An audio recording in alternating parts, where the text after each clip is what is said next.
नमस्कार दोस्तों, wealth sky की एक और नई इंटरेस्टिंग वीडियो में आप सभी लोगों का स्वागत है। मेरा नाम है सुधीर और बात करेंगे इस वीडियो में हम निफ्टी एंड बैंक निफ्टी के बारे में। दोनों के चार्ट को अंडरस्टैंड करेंगे, समझने की कोशिश करेंगे कल से नया वीक स्टार्ट हो रहा है, उसमें मार्केट कैसा बिहेव कर सकता है। ठीक है, तो वीडियो को स्टार्ट करते हैं।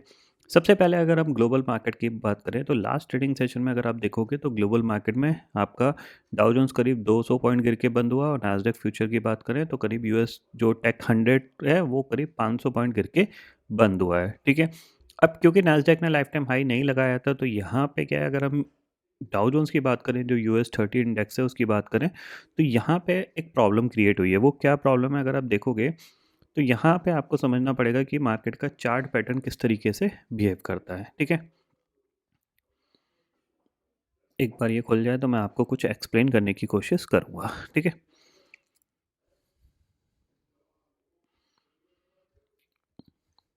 देखो यहाँ पे क्या हुआ, मार्केट ने लाइफ टाइम हिट किया। ठीक है, और लाइफ टाइम हिट करने के बाद नेक्स्ट डे आपको सेलिंग देखने को मिली है, यानी मार्केट गैप अप खुला और गैप अप खुलने के साथ ऑलमोस्ट डे लो पे जाके क्लोज हुआ है। ठीक है, अब ये जो प्रॉब्लम होती है ना, ये नॉर्मली ब्रेकआउट फेलियर की प्रॉब्लम होती है। मतलब अगर यहाँ से फॉलो अप कैंडल बना देता तो बहुत अच्छी चीज़ होती, बट ये जो सिचुएशन बन रही है ये एक ब्रेकआउट फेलियर सिचुएशन बन रही है, जस्ट लाइक अ दिस।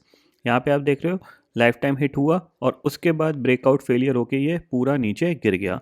तो सेम सिचुएशन यहाँ पे इस टाइप की क्रिएट हो सकती है। अभी क्रिएट हुई नहीं है बट हो सकती है, ध्यान में रखिएगा। देखो यहाँ पे भी इसने लाइफ टाइम हिट किया और जैसे ही ये ब्रेकआउट फेलियर हुआ आपको एक शार्प सेलिंग देखने को मिली थी। तो सेम चीज़ यहाँ पे भी हो सकती है, चांसेस वेरी हाई। क्योंकि होता क्या है कि जब मार्केट लाइफ टाइम हिट करता है तो बहुत सारे नए ट्रेडर्स मार्केट में आते हैं और अपनी पोजीशन को लॉन्ग पोजीशन में क्रिएट करते हैं। अब प्रॉब्लम क्या है कि क्योंकि मार्केट ऊपर नहीं गया तो उनको कोई प्रॉफिट नहीं मिला। अब वो अपनी पोजीशन को होल्ड करेंगे और 1-2 दिन वेट करेंगे कि मार्केट ऊपर जा रहा है तो बहुत अच्छी बात है, और जैसे ही 1-2 दिन में नहीं ऊपर जा पाएगा तो वो अपना क्या करेंगे, अपना स्टॉप लॉस, अपना लॉस बुक करना स्टार्ट कर देंगे, जिसका प्रेशर मार्केट को नीचे ले आता है। तो चांसेस वेरी हाई कि ये कहीं न कहीं इस लेवल को टेस्ट करने के लिए तैयार हो जाएगा। ठीक है? अब क्योंकि ये ऊपर से नीचे गिरेंगे तो हम ऑलरेडी एक सेलिंग प्रेशर फेस कर रहे हैं, तो हम भी तेज़ी से नीचे गिर सकते हैं, ये ध्यान में ज़रूर रखिएगा। ठीक है? अपने मार्केट की बात करें यहाँ पे, क्योंकि इस साल का जो लास्ट इवेंट था फेड का वो हो चुका है और उसके बाद ये सेलिंग आई है, तो चांसेस वेरी हाई कि थोड़ी बहुत कंटिन्यू प्रॉफिट बुकिंग रह सकती है।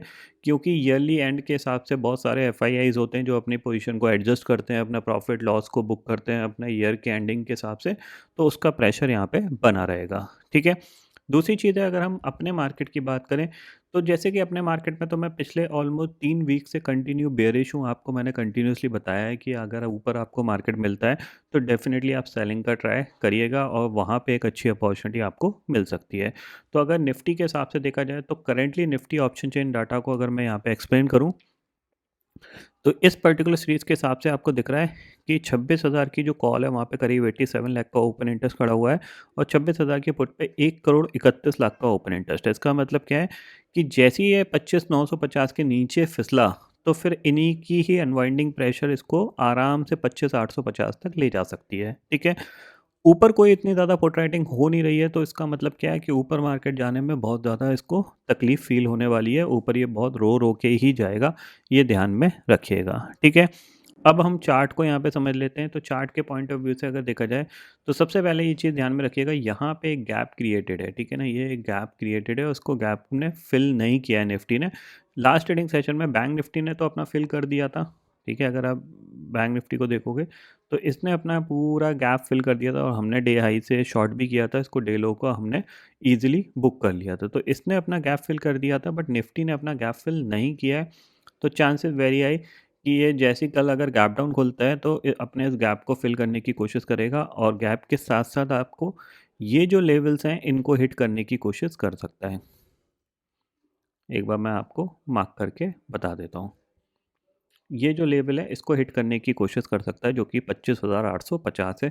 क्योंकि जैसे ही ये 26,000 के नीचे जाएगा तो मैंने बताया ना, जो पुट राइटर्स हैं वो अपनी पोजीशन को छोड़ेंगे और वो पोजीशन अगर उन्होंने अनवाइंडिंग स्टार्ट करी तो ये लेवल सारे बहुत इजीली हिट हो जाएंगे, ये ध्यान में ज़रूर रखिएगा। ठीक है, अब ओवरऑल आपको क्या करना चाहिए उसको मैं यहाँ पे एक्सप्लेन करता हूँ।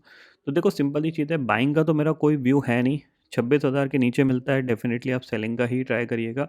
इवन अगर 26,000 फ्लैट भी खुलता है तो भी आप सेलिंग का ट्राई करिएगा, और 25,900 के 50 के आसपास भी खुलता है तब भी आप सेलिंग का ही ट्राई करिएगा, क्योंकि ये मार्केट नीचे की तरफ जा सकता है।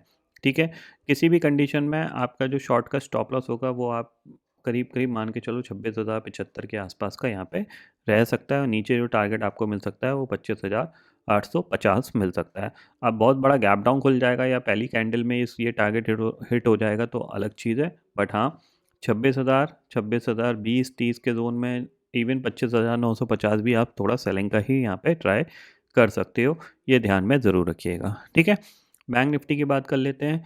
तो बैंक निफ्टी में भी अब ये एक ब्रेकडाउन दिखा सकता है, क्यों? क्योंकि अगर आप देखोगे तो बैंक निफ्टी ऑलमोस्ट पिछले 15-16 ट्रेडिंग सेशन से एक पर्टिकुलर रेंज के अंदर, जिसमें मैक्सिमम जो रेंज है इसकी वो 59,800 से लेके 58,800 की है। तो कहीं ना कहीं ये चांसेस बन रहे हैं कि अब ये इस स्विंग को टेस्ट कर सकता है, जो कि करीब आपका 58,600 के आसपास आता है। ठीक है ना, ये देखो ये जो पर्टिकुलर स्विंग है ये इसको टेस्ट कर सकता है, जो कि 58,700 के आसपास आता है, और ऊपर से चाहो तो आप इस तरीके से एक ट्रेंड लाइन नीचे की भी खींच सकते हो। ठीक है, इस तरीके से है। तो अगर आप शॉर्टर टाइम फ्रेम में जाओगे तो कुछ पिक्चर आपको इस तरीके की दिखाई देगी।